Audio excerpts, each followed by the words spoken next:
Bonjour à tous et bienvenue dans l'émission The Voice That Praises, une chronique musicale gospel dédiée à la promotion de la musique gospel. Vous le savez très bien, je suis toujours accompagnée d'Esther Mahazi, à qui j'ai dit bonjour et bienvenue.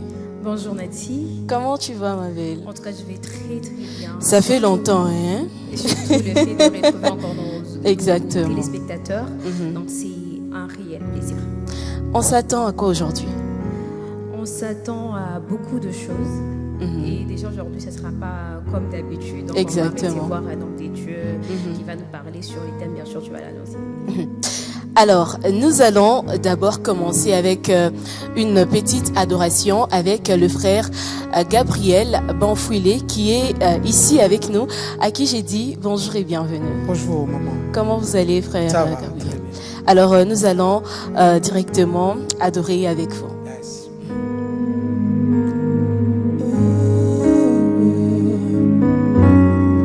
Oh. Yahweh, Ozalia, Awa Yozalie. Oh.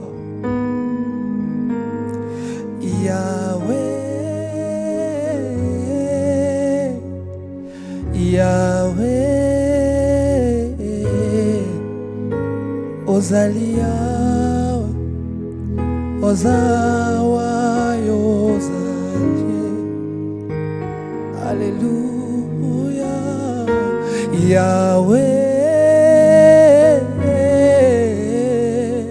Yahweh, Yozaliawa, Awa Yozali. Nabenga yo papa nangaye, Yahweh, Yahweh, Yozaliawa, Ozawa Yozalie.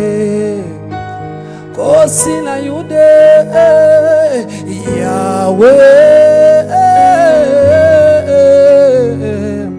Yahweh,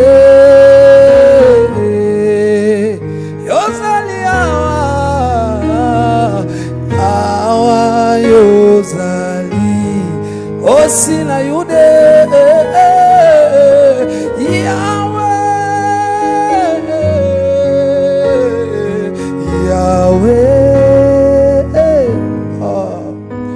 Yozalia, Ozawa Yozalia. Envie de faire. Le ciel est ouvert. Oh, papa qui m'appelle. J'ai répondu, mais voici. Oh, mais voici. Le ciel est ouvert, papa qui m'appelle. Je dis mais voici, oh, mais voici, oh. Je le dis, moi je vais monter dans les odeurs.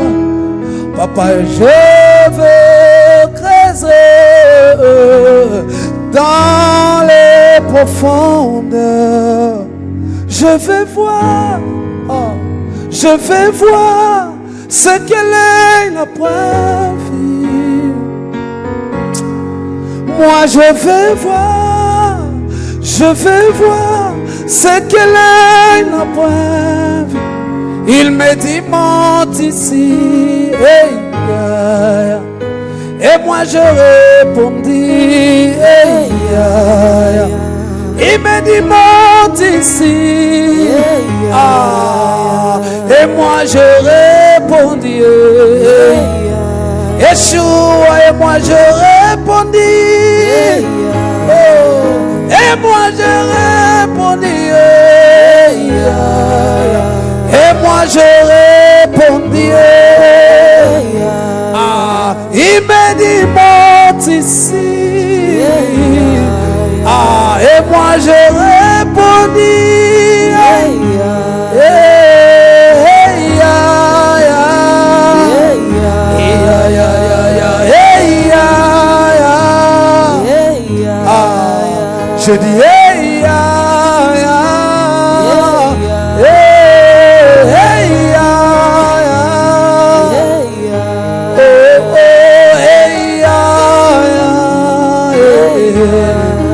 Mélodie,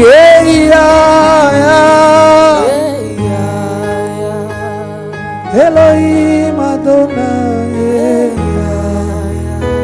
Elohim Adonai, Elohim Adonai, oh Elohim Adonai, Elohim Adonai, Elohim Adonai, Elohim Adonai, il me dit monte ici, et moi je répondis, il me dit monte ici, il me dit monte ici, il me dit monte ici. Oh, wow. Il me dit monte ici, et moi je répondis, et moi je répondis, et moi je répondis, oh oh, il me dit monte ici. Waouh, En tout cas, merci beaucoup, frère Gabriel. Nous allons vous recevoir. Nous allons d'abord vous libérer et vous recevoir juste à la fin de l'émission. Nous allons encore clôturer avec vous. Mais nous allons directement passer à la partie invitée. Et avant de recevoir notre invité, nous allons d'abord prendre ces jingles.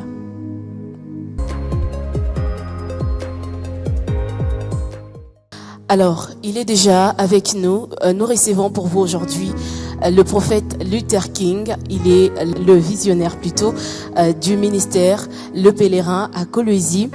Avec lui, nous allons aborder un sujet très crucial, le rôle de croyant dans la transformation de la société.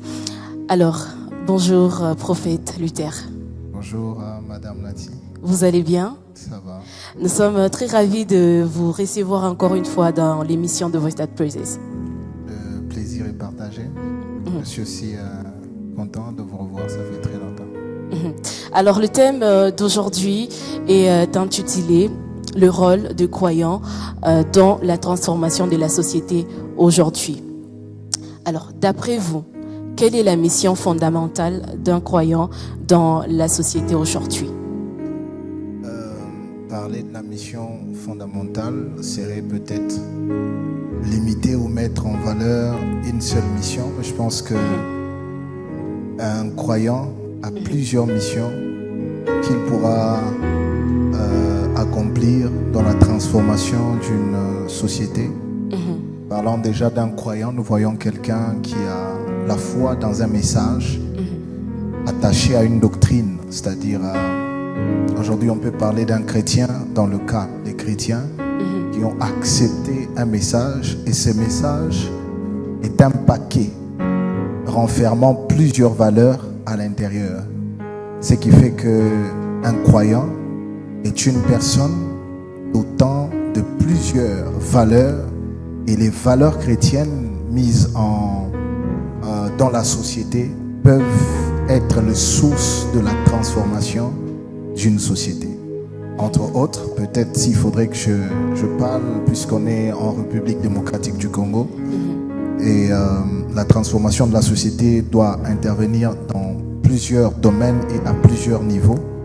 Et dans le cas sous examen, par exemple, s'il faut qu'on parle de l'apport d'un chrétien dans le domaine de la justice de notre pays, si vous pouvez me permettre de lire un verset qui me permettra de bien m'expliquer.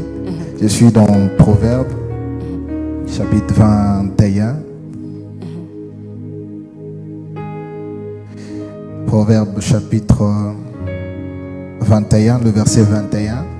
La Bible dit: celui qui poursuit la justice et la bonté trouve la vie, la justice et la gloire. Si je pouvais dire Amen. Amen. La Bible est en train de le dire, c'est-à-dire celui qui poursuit la justice, j'aime ce qu'il trouve après. La justice et la bonté trouvent la vie, premièrement, et deuxièmement, la gloire. La gloire, je peux parler que la gloire, c'est une valeur.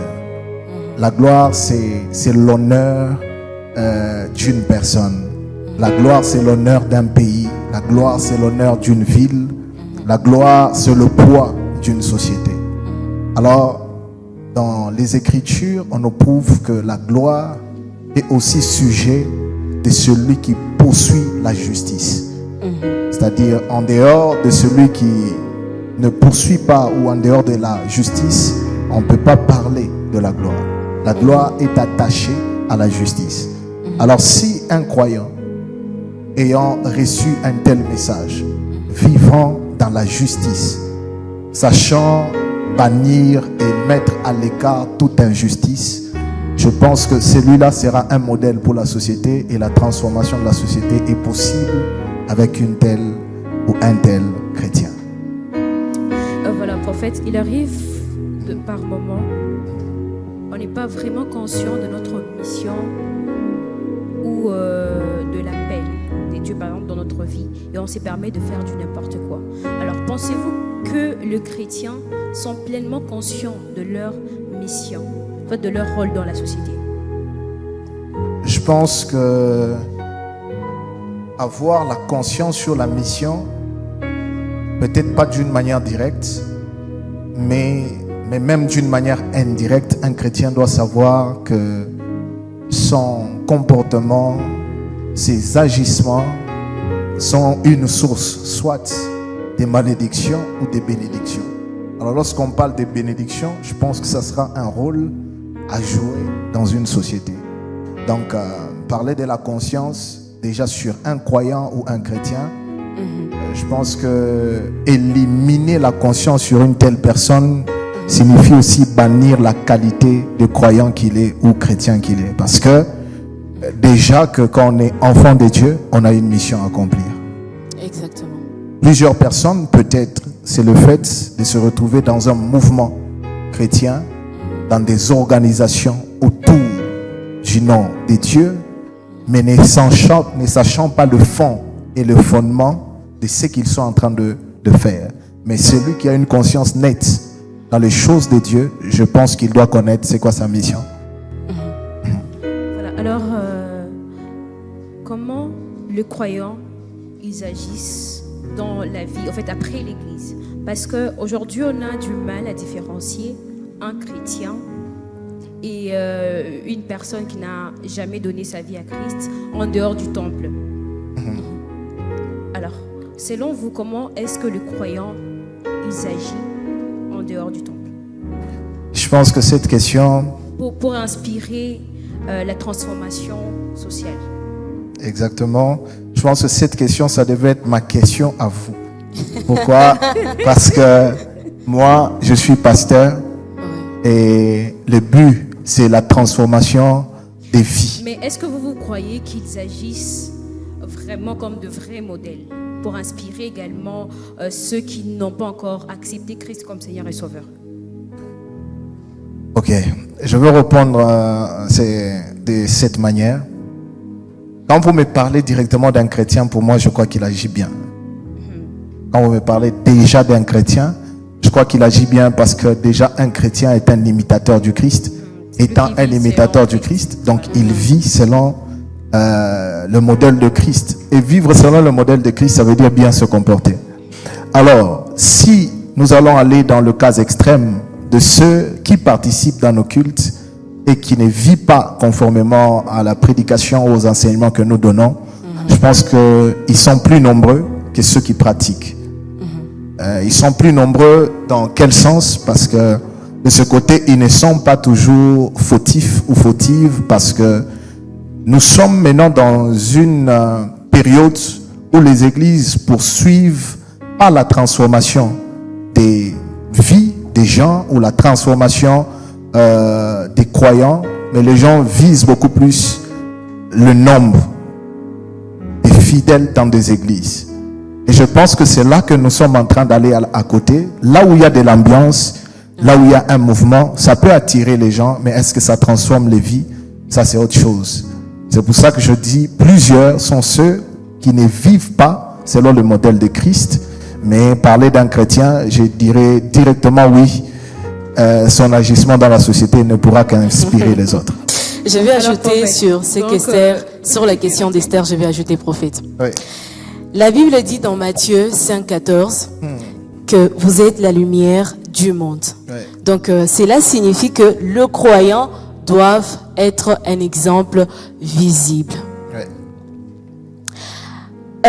Selon vous, si les croyants ne remplissent pas ces valeurs, quelle est sa place dans la société?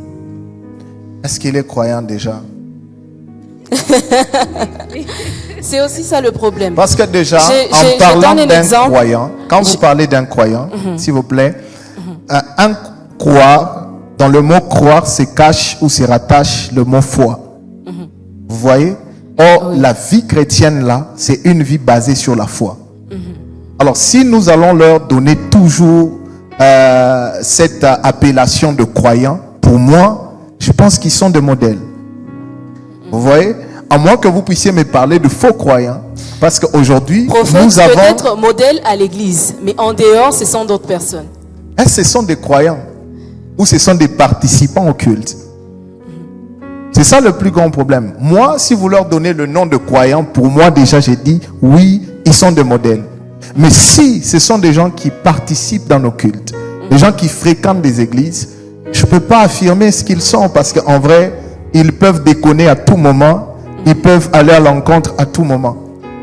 Vous voyez? Donc là, on les appelle de participants. Des participants. Ah, si vous parlez des participants, alors là, on va aller, on va changer de route. Voilà, vous en tant que leader, par quels moyens les chrétiens peuvent-ils mettre en pratique leurs valeurs au quotidien pour inspirer, soit pour être de modèle dans la société? Je pense que la première des choses, c'est celle d'abord de comprendre qu'un homme, de par la conception de Dieu, Dieu a enfoui dans tout homme quelques valeurs qui n'a rien à voir d'abord avec la parole de Dieu. Ça veut dire, qu'est-ce que je veux dire ici? Tu peux être chrétienne, mais tu connais par exemple maquiller les gens. Vous voyez? C'est une valeur que tu as en tant qu'enfant de Dieu. Mais aujourd'hui, le message que nous prêchons aux fidèles laisse les autres en train de se battre pour le royaume de Dieu en oubliant que sur terre, il y a une vie à mener. Or, plusieurs personnes nous sommes retrouvés, nous avons des sœurs toujours célibataires, des frères toujours chômeurs. Pourquoi? Parce qu'on attend le royaume de Dieu. Cependant, que nous pouvons développer ce que nous avons pour être un modèle pour les autres. Je vous donne un cas. Je me rappelle d'un enfant d'un pasteur que j'ai connu. Lorsque son père a commencé l'église, il a pris son salaire, il a payé les instruments de l'église. Et pendant cette période, chez eux à la maison, il dormait affamé. Et ces garçons, à chaque fois que tu lui parles des choses de Dieu, il ne croit pas. Il dit, si j'accepte de servir Dieu, je vais dormir affamé parce que servir Dieu demande prendre tout ce que j'ai pour amener à l'église. Vous comprenez ça? Ça dit parfois, nos agissements, nous pensons que nous avons agi, c'est resté gravé dans le cœur des autres. Il y a des générations qui viendront après nous. Quel est le modèle qu'ils vont suivre? On est enfant de Dieu, oui. On prie, oui.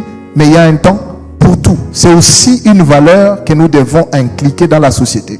Exactement. Beaucoup de gens peuvent refuser de devenir des chrétiens en nous regardant souffrir. Il dit non, bon, comme la vie chrétienne, c'est dormir par terre du lundi au dimanche, ça veut dire j'aurai une vie misérable. Je n'irai pas dans ces choses-là. Donc être un modèle aussi, c'est mettre en valeur le talent que Dieu nous a donné d'une manière naturelle. Ça, c'est un point. Alors, prophète, selon vous, quels sont les obstacles qui empêchent aux croyants d'être des modèles crédibles dans leur environnement? Je pense que c'est l'absence d'une vraie parole, par exemple. L'absence d'une parole qui dit clairement ce que Dieu permet, ce que Dieu interdit. Parce que si les croyants vivent dans la flatterie, je pense qu'il y en a d'autres qui agissent sans connaître la vérité. Vous voyez, la Bible dit, vous connaîtrez la vérité et la vérité vous affranchira. Il y a certaines personnes qui ne sont pas affranchies Ce n'est pas parce que ils sont toujours têtus, mais il y a certaines qui se sont retrouvées dans une situation où le message est flatteux. Et ces gens-là ne peuvent jamais... Déjà, c'est l'obstacle au fait que ces gens deviennent des modèles. Mais deuxièmement aussi, ce qui fait que les chrétiens ou les croyants ne parviennent pas à être des modèles dans la société, c'est aussi la vie. La vie peut amener quelqu'un à faire ce qu'il ne pensait pas faire. Vous voyez? C'est comme ça que j'ai parlé de développer le talent personnel pour permettre à ceux qui nous regardent de croire en nous, parce que on est enfants de Dieu et nous réussissons dans la vie et dans ce que nous faisons. Donc voilà. Prenons l'exemple de votre ministère.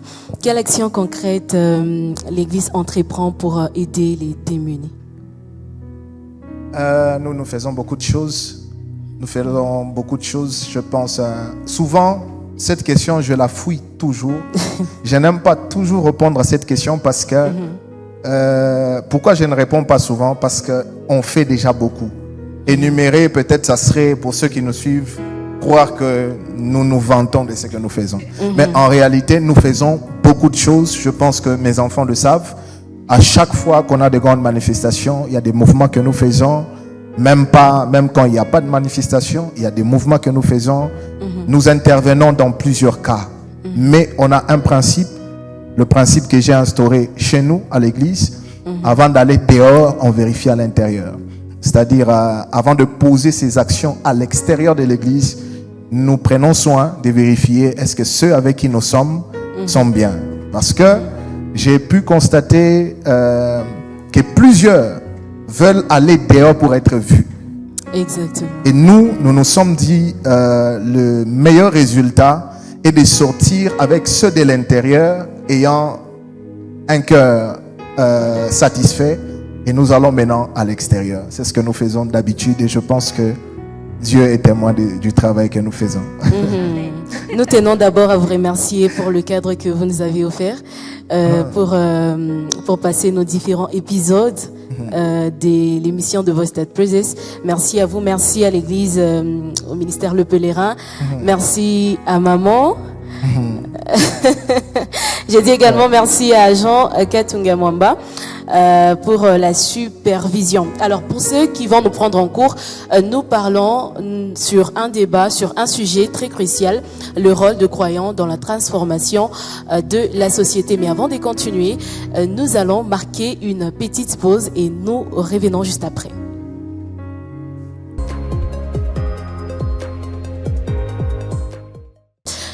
Alors, Madame, Messieurs, nous continuons avec notre émission. Je suis très heureuse de retrouver ma consoeur parce que ça fait vraiment un bail qu'on a tourné l'émission ensemble comme ça. Bien sûr, exactement. Ça fait vraiment un bail. Hein. Ouais. Moi-même, je me disais, Seigneur, est-ce que notre émission ici, comment on va faire? Heureusement qu'on a... Exactement, que Dieu est grand et le prophète Luther est là. Alors, prophète, que pensez-vous à ceux qui estiment que la religion ne doit pas intervenir dans la société et la politique? Que répondez-vous à cela? Premièrement, je pense qu'il faut d'abord comprendre c'est quoi une société. Si on dit la religion ne peut pas intervenir dans la société, ça n'a pas de sens, dans le sens que, parlant de la religion, nous voyons déjà des assemblées, des regroupements de gens. Quand il y a déjà des gens regroupés, je pense que c'est déjà une partie de la société qui s'est réunie. Alors, dire que ça ne peut pas intervenir. Vous imaginez aujourd'hui un pasteur qui a 5000 personnes et que tous ses fidèles croient en lui. Le message qu'il prêche va rentrer dans la société. Ces 5000 personnes ont des amis. Ces 5000 personnes ont des familles. Quand ils parleront avec les autres, c'est le seul message du pasteur qui sera véhiculé. Donc dire que ça ne peut pas entrer dans la société ou avoir de l'impact sur la société. Surtout la politique. Dans la politique, je pense, ça dépend. Mais en vrai, quand vous lisez la Bible, dans la Bible, la politique déjà était dirigée par les croyants. Ok. Ouais, exactement. Les prophètes étaient des gens qui étaient dans la cour royale. Le roi était, d'ailleurs, le tout premier roi de la Bible a été établi par Dieu lui-même. Il s'ensuit toutes les personnes que nous citons dans la Bible comme des David, comme des Salomon. Ce sont des gens que Dieu lui-même a appelés. C'est comme ça que d'ailleurs on dit toute autorité vient de Dieu. Et si ça vient de Dieu, pourquoi ceux de Dieu ne peuvent pas s'en occuper? Alors, quels sont le caractère spirituel que doit développer un croyant? Les grandeurs spirituelles, Oui. je pense que ça dépend parce que dans la dimension de la spiritualité, la grandeur n'a pas de limites. Ça n'a pas de limites. Et je pense que la plus haute spiritualité, c'est celle qui nous amène plutôt à avoir un amour pour notre prochain. Ça, sans celle-là, je pense que tout ce que nous parlerons, ça n'a pas d'importance. Aujourd'hui, si vous voyez les gens s'entretuer, si vous voyez des gens s'empoisonner, c'est pas l'absence de cette valeur de l'amour. L'amour, les gens ils ont préféré parler en langue et détruire leur cœur. Les gens ont préféré donner des détails et d'avoir un mauvais cœur. Et je pense que l'amour, c'est le sommet de la spiritualité. Alors, prophète, comment les croyants peuvent-ils comprendre, non seulement comprendre, mais aussi assumer leurs responsabilités dans la société? Comment ils doivent assumer leurs responsabilités dans la société? Je pense que les chrétiens ou les croyants doivent faire la part des choses. Ça, c'est la première des choses. Savoir quel temps il faut prier, quel temps il faut travailler. Parce que pour inspirer les autres, il y a plusieurs critères, il y a plusieurs domaines. Ça, c'est un problème que nous avons trouvé avec les chrétiens parce que on mélange les choses. On ne sait pas différencier les histoires. Je pense que c'est le point le plus majeur qui peut aider un chrétien à inspirer les autres ou à être un modèle pour les autres. Savoir faire la part des choses, savoir que c'est le temps de prier, ne pas arrêter les études parce que tu as eu un appel, c'est très très important et je pense que ça nous aidera. Alors, vous êtes le visionnaire du ministère Le Pèlerin. Alors, comment est-ce que vous favorisez suffisamment l'engagement de croyants dans les actions sociales, comme offrir à ceux qui en manquent, parce que vous avez parlé de ça tout à l'heure, que c'est d'abord dans l'Église.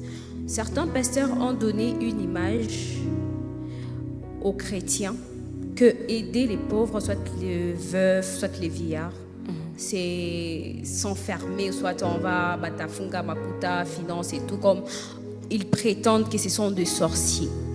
Alors, que pensez-vous de ça? Et d'abord, est-ce que vous encouragez d'abord vos fidèles? Les encourager dans le sens que de ne pas donner aux vieillards. De donner, et que pensez-vous de l'image que certains pasteurs véhiculent de ce vieillard, non seulement de vieillard, mais également de ces enfants qui... Le plus grand problème, c'est que nous avons des églises comme des salles de classe qui n'ont rien de spiritualité, qui n'ont que les français et la diction. Alors, je pense que si nous pouvons comprendre les choses de Dieu comme des choses spirituelles, on n'aura pas peur d'un sorcier. La Bible dit, voici les miracles qui accompagneront ceux qui auront cru. En mon nom, ils chasseront des démons, ils vont guérir des malades. Bon, qu'est-ce que nous aurons peur face à un sorcier? Je pense que ma foi à moi ne me permet pas d'encourager cette position, de croire que les sorciers peuvent fermer les finances. Et puis il faut savoir, si un sorcier bloque tes finances, qui les avait ouvertes? C'est aussi ça le plus grand problème, parce que la Bible dit, ce qui est entre les mains de Dieu, personne ne peut l'arracher. Ce que nous avons reçu de Dieu, c'est garde dans la présence de Dieu.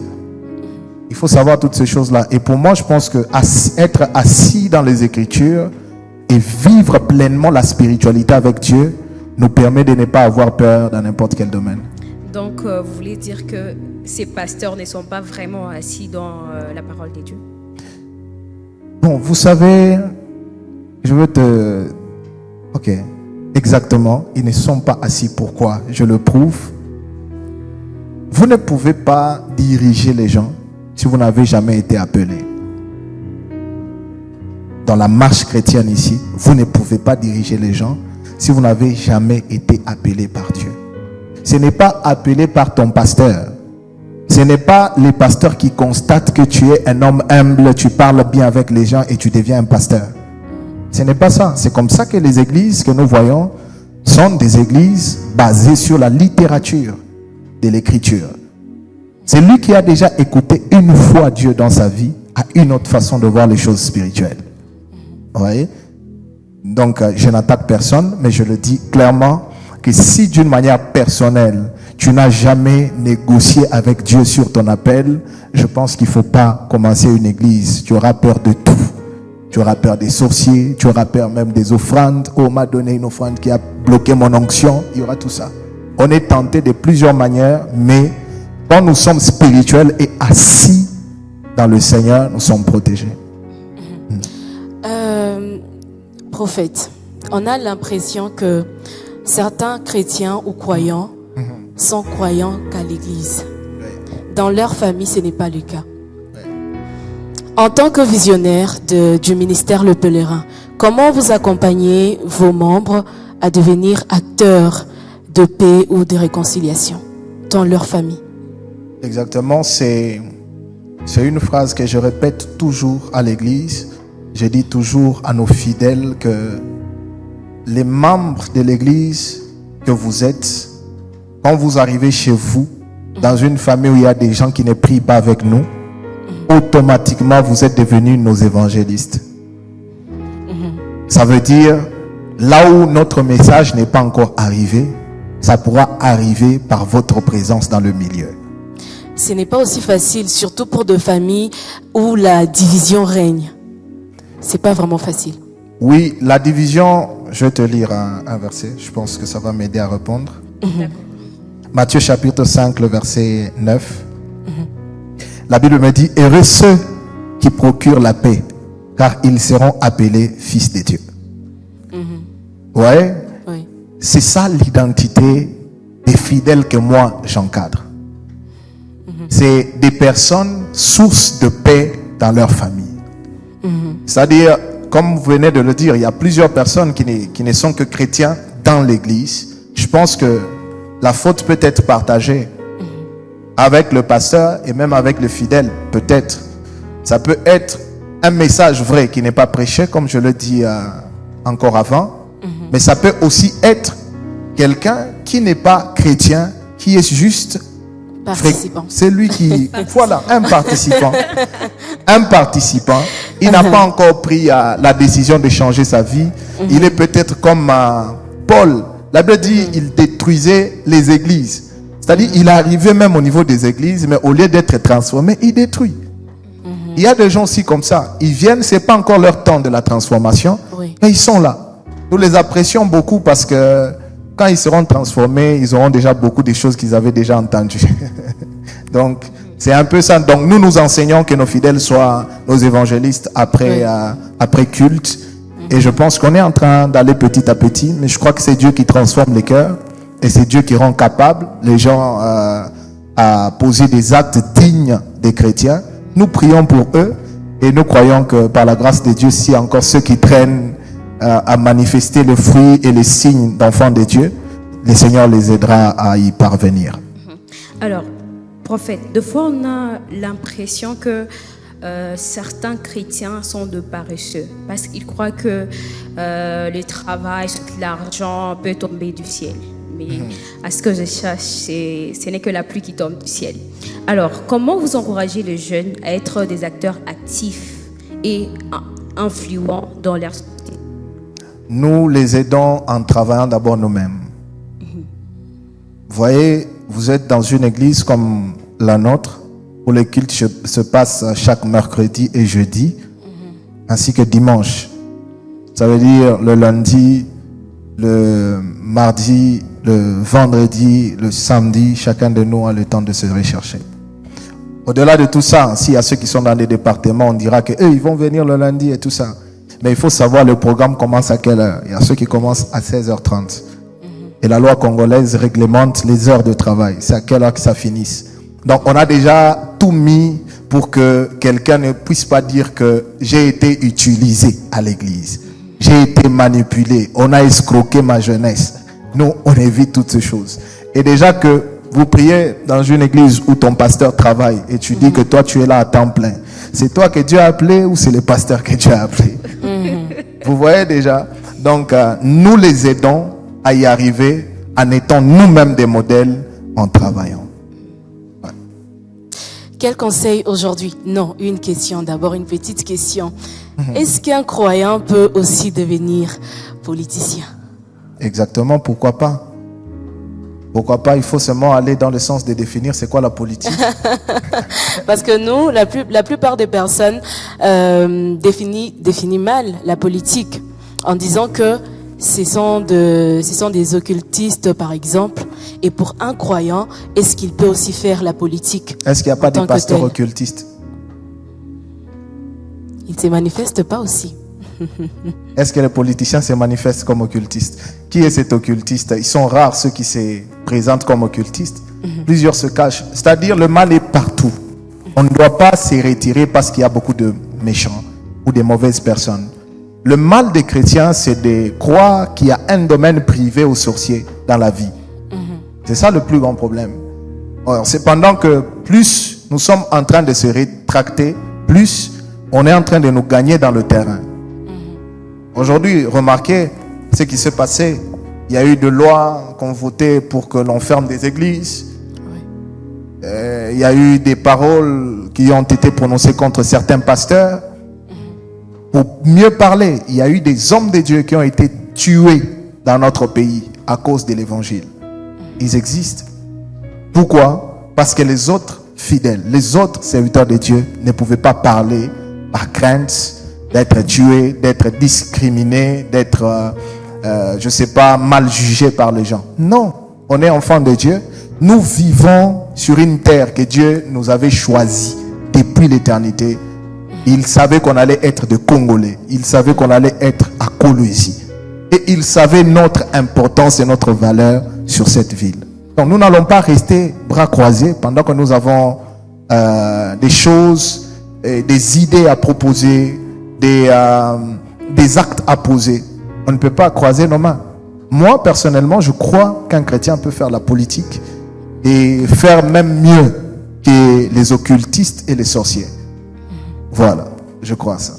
Alors, que pensez-vous de certains pasteurs qui ne remplissent pas leur rôle correctement? Parce que des fois, quand on trouve beaucoup de mal dans les chrétiens, quelque part également, c'est la faute de leur pasteur, leur éducateur, leur père et tout, consort. Alors, quel conseil pourriez-vous donner à ce pasteur qui se limite qu'à manger la dîme et sans leur part? J'ai rien à leur dire, ils sont déjà pasteurs. Je pense que Dieu, la seule chose que je peux leur dire, c'est que Dieu les jugera en fonction de leur travail. Je suis qu'un humain comme eux, pasteur comme eux. Je peux dire qu'ils sont faux pendant qu'ils disent aussi que je suis faux. Mais ce que je crois en moi, c'est que chacun sait ce qu'il est en train de faire. Et Dieu voit les actes et les œuvres de nous tous. Aujourd'hui, tout le monde veut devenir, voulais-je dire, donneur des leçons, correcteur des autres. Il connaît mieux que les autres. Je pense que Dieu nous jugera. Et c'est là que nous saurons la vérité. Je ne sais pas les conseiller. Ils sont déjà pasteurs. Mais quand même un message. C'est ça mon message. Ils sont pasteurs. Dieu les jugera en fonction. Je savais que le prophète sera bref. Alors, nous tendons vers la fin de notre émission. Quel conseil pouvez-vous donner aux jeunes croyants qui veulent reconstruire leur environnement? En tout cas, soyez courageux, soyez spirituels, ayez les valeurs chrétiennes pour vous permettre d'atteindre vos objectifs. Comme on dit dans le monde, c'est pas tout ce qui brille qui est de l'or. N'enviez pas les autres parce que vous ne savez pas les chemins qu'ils ont empruntés. Vous êtes chrétiens, accrochez-vous aux valeurs chrétiennes et développez vos potentialités. Faites un effort de vous étudier avant d'étudier les autres. Parce que plusieurs prennent le temps pour connaître les fautes des autres, les faiblesses des autres, en oubliant qu'ils sont plus faibles que les autres. C'est plus important de se connaître. Plusieurs personnes se sont retrouvées dans les échecs de leur parcours, pas parce que ils n'ont pas eu des bonnes personnes à leur côté, mais c'est seulement parce que ces gens n'ont pas eu le temps de s'étudier personnellement.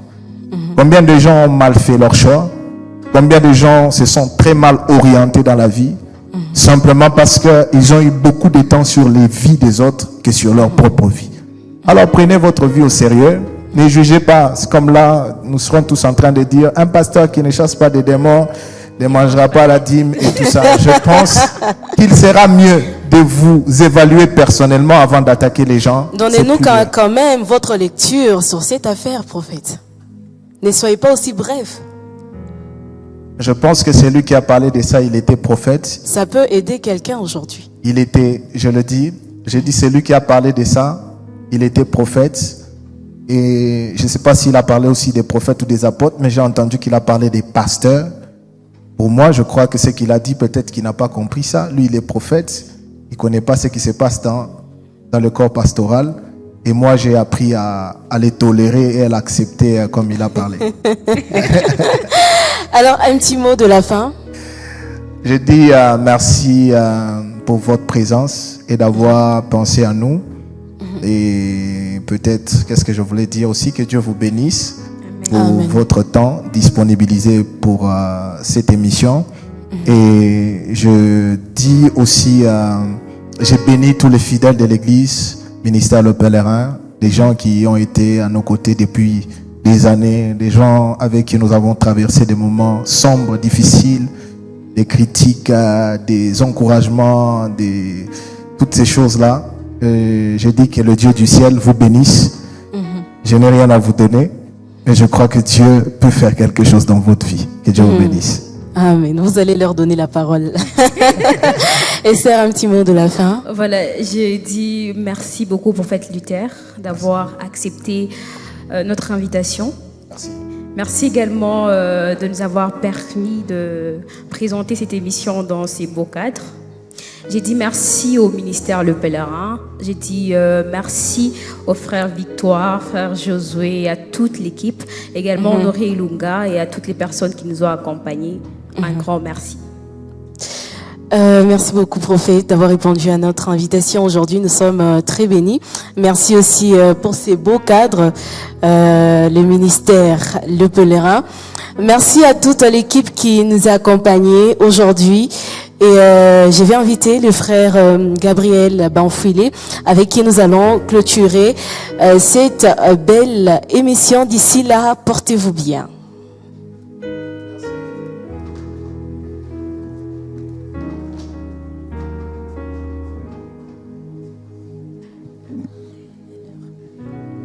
Yes.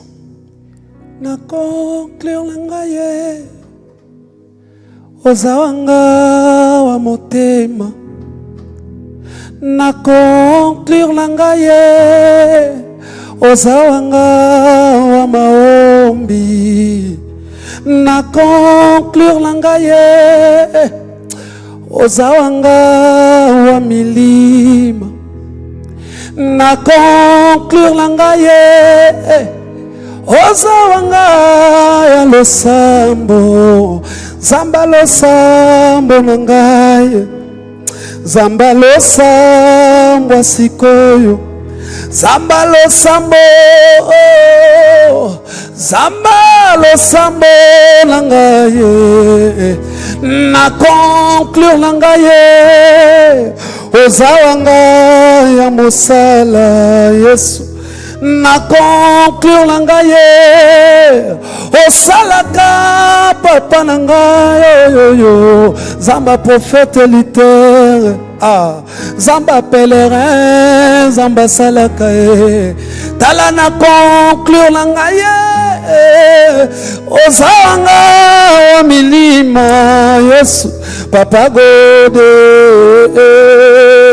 papa gode na ngai. Zambe na lukaka yo na bampiaka, Yesu na lukaka yo na tine, Yesu na lukaka yo na motema, Yesu na lukaka yo na bajenu papa, Yesu Yesu yo. Ah, je suis là papa, je suis là papa, je suis là en ce lieu. Ah, je suis là papa, je suis là en ce lieu. Na yeko luka yo Yesu. Ah, kolembanga ite, kolembanga ite, kolembanga ite. Talato ye bele koluka yo Yesu nanga kolemanga ite. Ah, je suis là papa, je suis là encore, je suis là au Seigneur. Naye na mikumba nanga Yesu. Ah, naye na losambo na motema. Oh, naye